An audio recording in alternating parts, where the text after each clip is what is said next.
Biyahe kasama si DJ Lala, aarangkada na.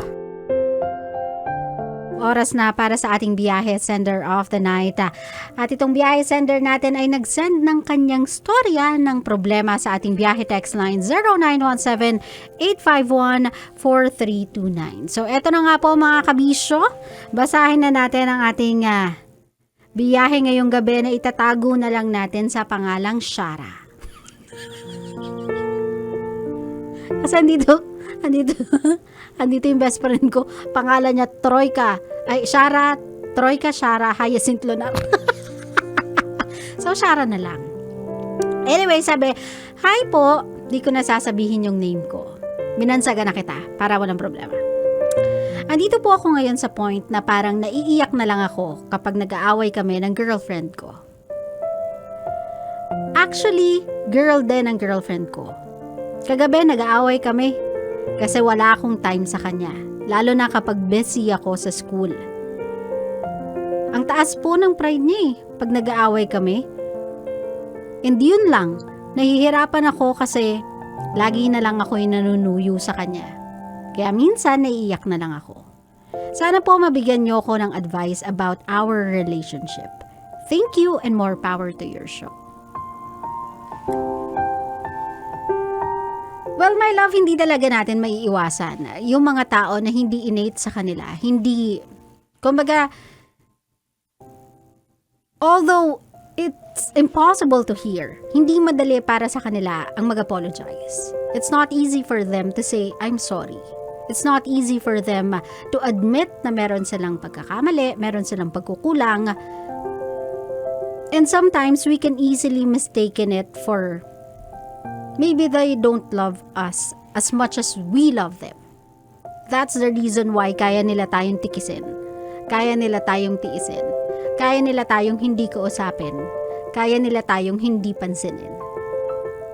Kasi kapag tayo, yung nasa sitwasyon nila, it's as if parang sinisilaban yung mga puwetan natin. Parang gagawa at gagawa tayo ng paraan para kausapin nila tayo. Kasi in our head, andun tayo sa principle, sa prinsipyo, na ang pangit matulog nang magkagalit kayo sa isa't isa. So, even if it's hard to argue, even if it doesn't feel okay to argue with someone, especially someone you love, you would rather go through that than sleep knowing na hindi kayo magkaayos. Pero, my love, life may be unfair but we have to accept talaga na iba-iba talaga tayo ng personality. Iba-iba tayo ng characteristic. So, ganito na lang, no, my love. Yung hinihingi niya sa yung oras na hindi mo mabigay, meron naman siyang punto doon. Naiintindihan naman natin nag-aaral kayo and busy yung school.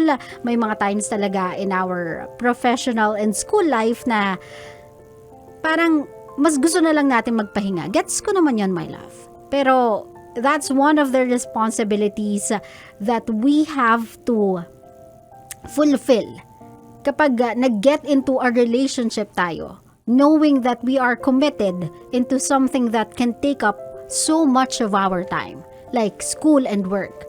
O diba? Kung alam natin na ito yung priority natin and there is not a chance na iyon yung mag-a-adjust sa personal life natin, then we shouldn't have made a commitment sa isang romantic relationship.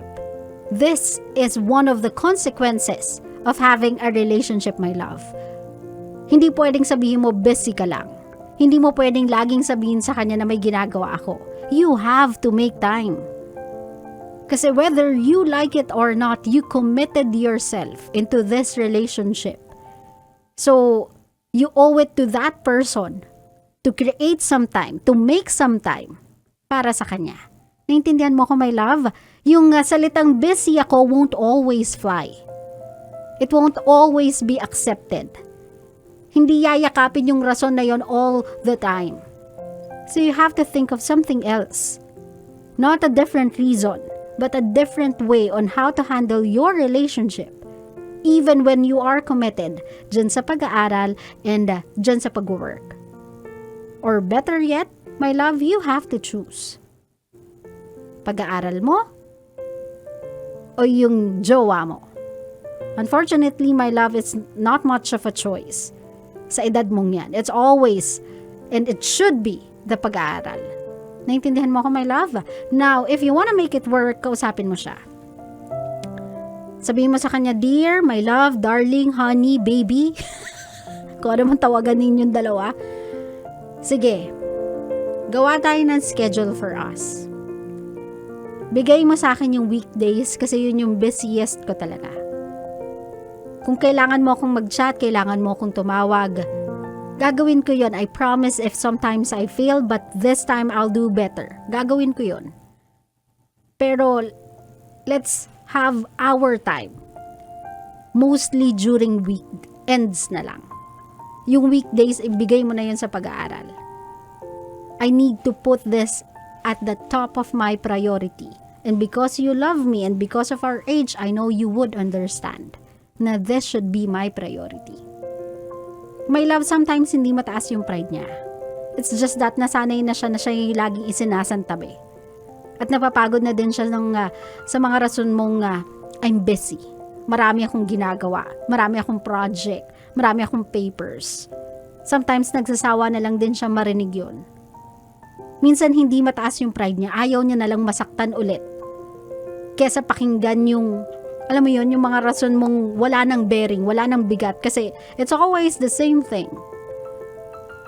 So my love, if I were you, talk to your girlfriend and give her some time. Or if alam mo sa sarili mo na hindi mo kayang pagsabayin, I think you should set her free. Stop making things hard for you and her.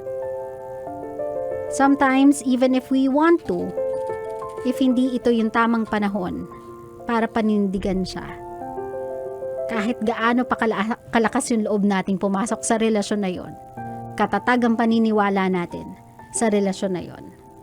If hindi natin kaya mag-commit, hindi natin pwedeng pakiusapan yung isang taong kumapit hanggang maging ready tayo mag-commit. Klaro? Klaro.